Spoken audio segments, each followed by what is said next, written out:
Hello and greetings from Helsinki. I'm Per Stenius, very happy to be here. Today my presentation is going to be a little bit sort of forward-looking. We're going to look at the global developments in innovation and technology, given the situation we're in right now. Unfortunately, I again have too many slides, so I'm going to rush through a few of them, but I will share the full presentation with you, so you will have the chance to read it in peace, and of course I'll be available for questions as well. But I had a little bit difficulties getting this story sort of compact enough for the 20 minutes, so just please excuse me for that. Now, there's some critical words here. We're talking about the next high. I will explain that later in the presentation. It has to do with the cyclical nature of history. So let me come back to that one a little bit later. Now, the storyline will go so that I'll talk first about a little bit of a framework that helps us think about this pandemic and the crisis we're in. Then we'll go to the Western and Asian democracies and have a look at what the innovation trends are there and how the pandemic has influenced that. After that, we'll go to the East, China and Southeast Asia. I will also talk about Iran and innovation, knowing of course that most of you in this audience know much more than I do about this. But at Reddal we do have a couple of Iranians on our staff and they've been very kind to help me with this presentation. So I hope that you will sort of enjoy that part. And then I want to conclude with some perspectives on the nature of history and in particular a theory that talks about a cyclical nature of history. And perhaps that will give us a little bit of a positive outlook for the coming years. And of course in the end I'll conclude with some perspectives on what all of this means for innovation and technology. Now, sorry, this is a little bit of a complicated framework and you'll probably have to look at it also separately, but the key point about this is that if you have a pandemic here and it's starting to spread globally, then each government will do certain things in reaction to that. But they will not only do things related to the medical response, they also will do some things related to the fiscal as well as the political aspects of the country. And to a large extent, what they will do depends also on their readiness and their history, how they have battled previous pandemics. Now, this government response in turn has some direct effects on the population health as well as mobility, both internal and external, and of course indirect effects. Like we have seen, this pandemic does influence the economy domestically, it will also influence the export economy and the trade relationships. And of course all of that has a big effect on the economy and then the national debt, GDP and future growth of the nation. And what I want to say with this slide, without going into the dynamics of this framework too much, is that this pandemic has created a very complicated system, both on the national level as well as regional and global level.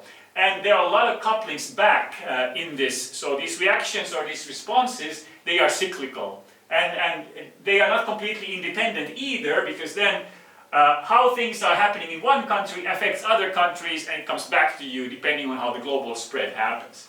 So we're dealing with a very complex system dynamics here, which in the end will have very real effects on the future of these countries and regions. Now, let's first take a look at the Western and Asian democracies. What I'm mentioning here in the title is that there's been an increase in innovation, but also in inequality, and I'll talk a little bit about that.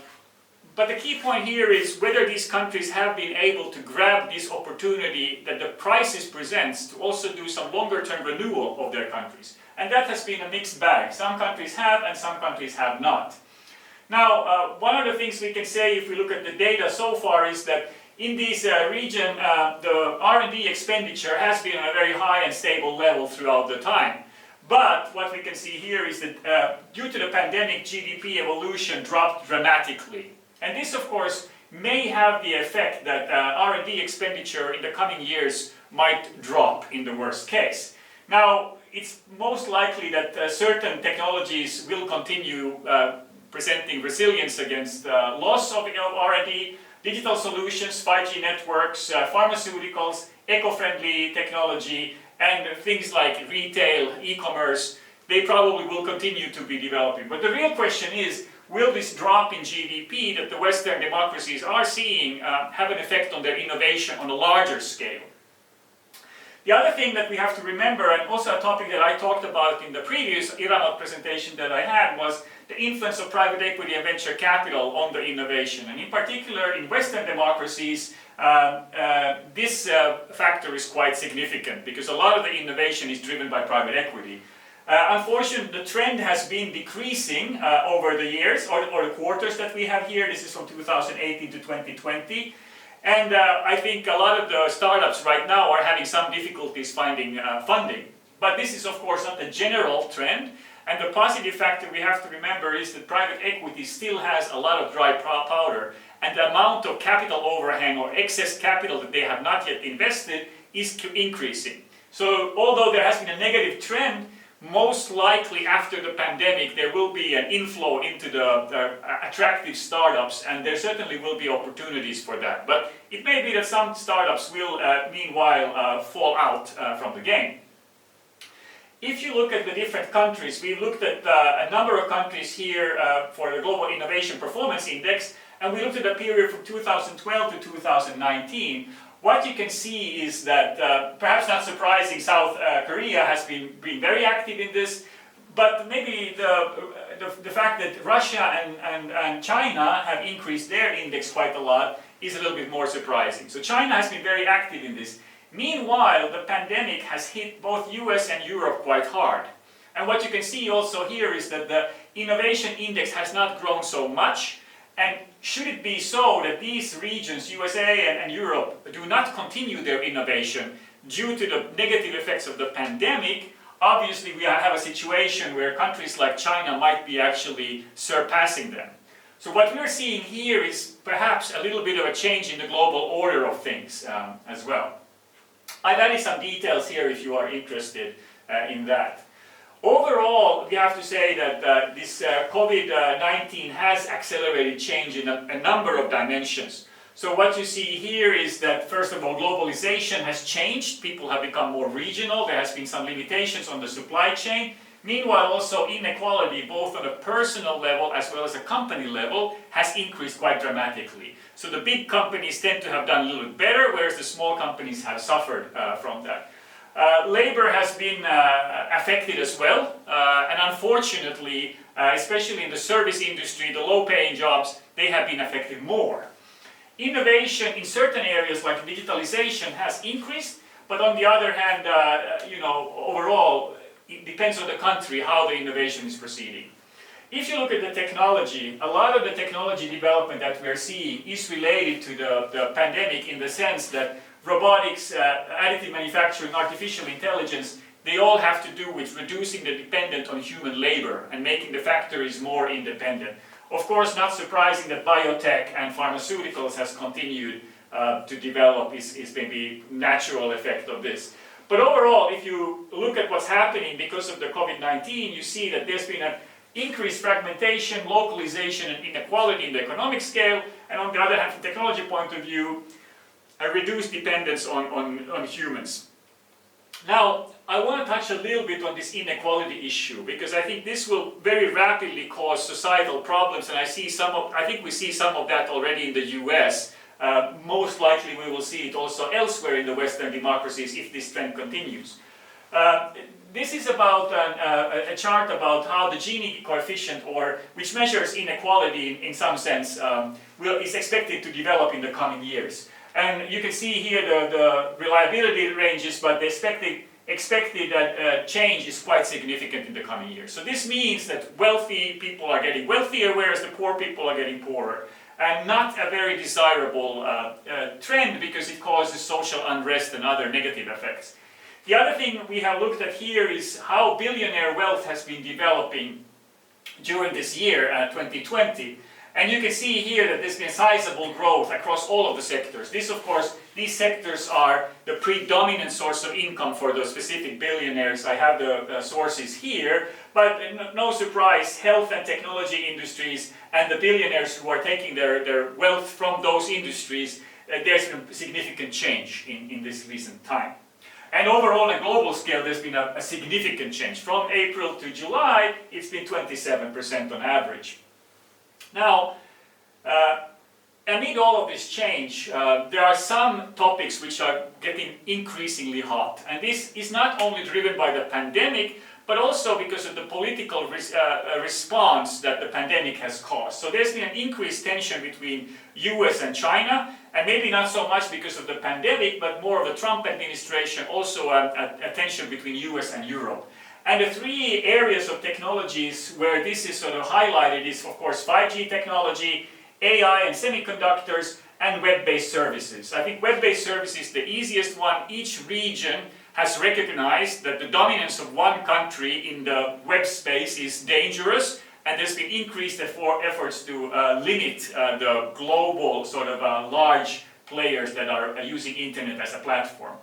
In AI and semiconductors, the real issue is that China continues to be highly dependent on Western and especially American semiconductors. And this, of course, may cause some problems going forward. China is clearly trying to get away from this dependence. Finally, on 5G, I think most of you have heard about the Huawei problem.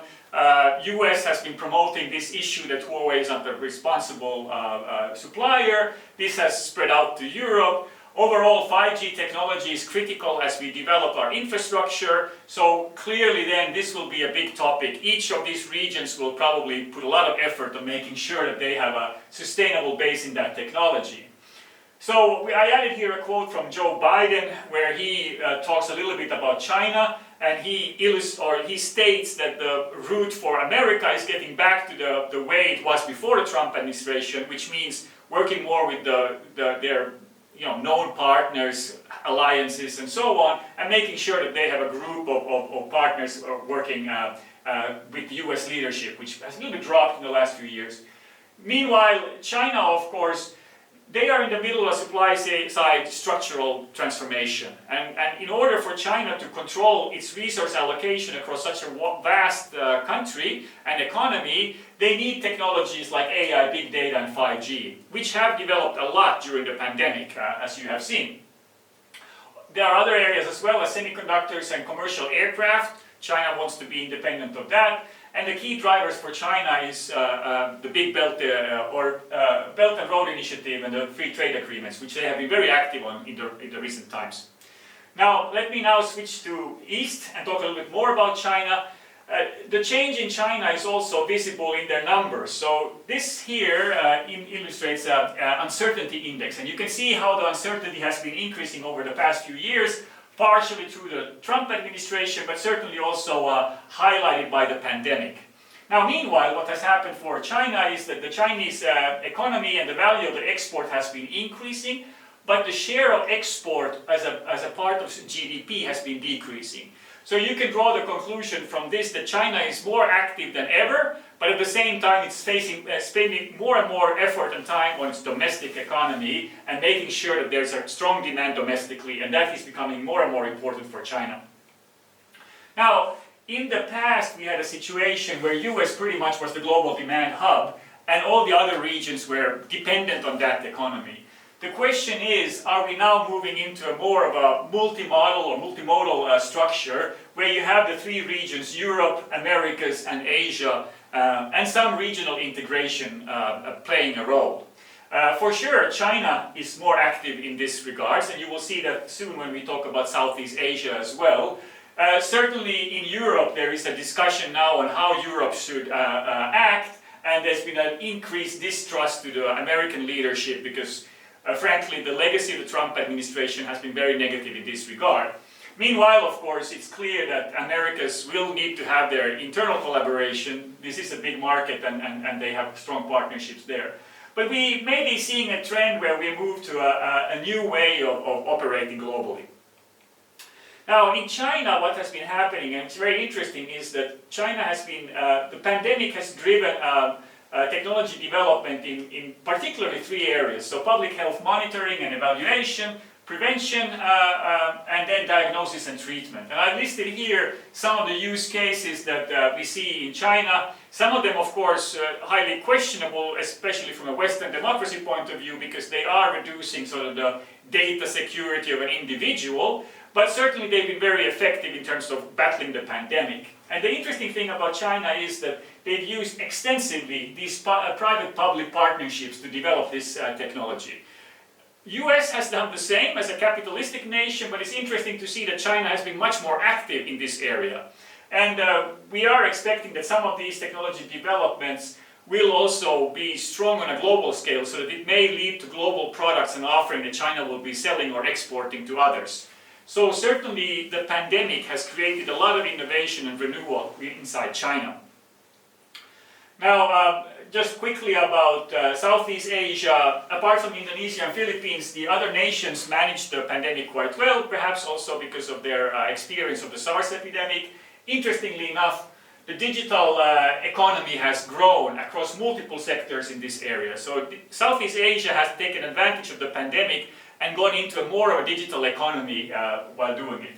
You can also see that the GDP growth has been quite varied across the Southeast Asian nations. Most have had a negative effect. Vietnam, not actually a negative. I have here data for 2019, 2020 and 2021 expectations.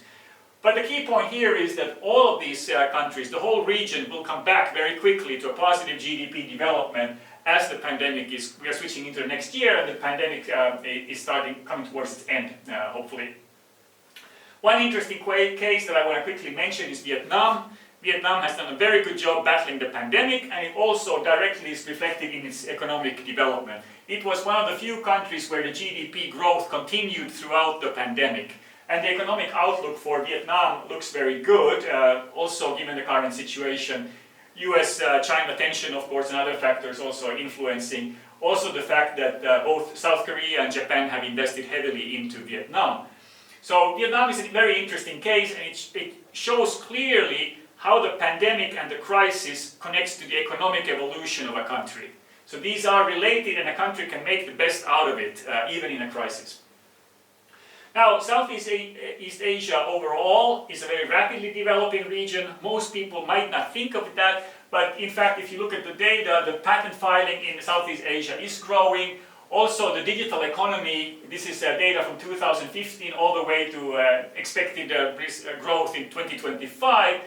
You can see that there's a very active digital economy, and it's expected to grow much, much more. So this region is developing rapidly and may surprise some people who haven't been following the development in that region. The other interesting thing is that across the region, there's quite a lot of foreign direct investment. And that, of course, is a very interesting thing. Because this is also, of course, a very populous region. The key challenge for this region, of course, will then be how they will find their position in the global competitive landscape. I've listed here some of the technologies that they have and the technology developments, and here are some recommendations for the way forward. Workforce skills, definitely a key issue there. SMEs and SME technology capabilities, especially the ability to absorb technologies and then develop it further, will be critical. There's an opportunity for leapfrogging. International collaboration will be very, very important. And of course, this localization strategy. How can this region become leading in some of the areas that it's now actively developing? That's going to be a big question, but certainly the area is developing rapidly. Finally, a few words about Iran. Sorry for being brief, but time is limited. First of all, since the JCPOA, Iran's innovation index score has developed quite positively. Unfortunately, there was some of a drop as the US withdrew from JCPOA. But overall, Iran has, despite all of these challenges, been able to develop technology further. And perhaps in some sense, it has also been a benefit that it hasn't had access to all the Western technology, because it has forced the country to develop its own solutions. And that actually is quite interesting to see, especially in the areas of mobile applications. Now, I listed here some developments over the recent years in both medical, mobile applications, and military technologies. And I think that Iran has done a great job here. You can also see that in a more sort of entertaining way by looking at your mobile phone. Because the Western applications are not available in Iran, there's a number of domestically developed mobile applications pretty much covering the same services as we have in the West, but developed locally in Iran, which I think is very interesting and also very positive development for the country itself. The pandemic itself has been driving both healthcare, mobile app technology, even agriculture, education, financial services, and retail. So there has been a positive effect of the pandemic. But of course, the economy has been taking a hit, And there's also been, although the stock index has gone up for a while, it has now dropped, and there's also been a change in the exchange rate. So economically has been difficult times, of course. There's been some positive impacts. I would highlight especially the export diversification, but also, of course, then some negative effects because of the lessened international collaboration.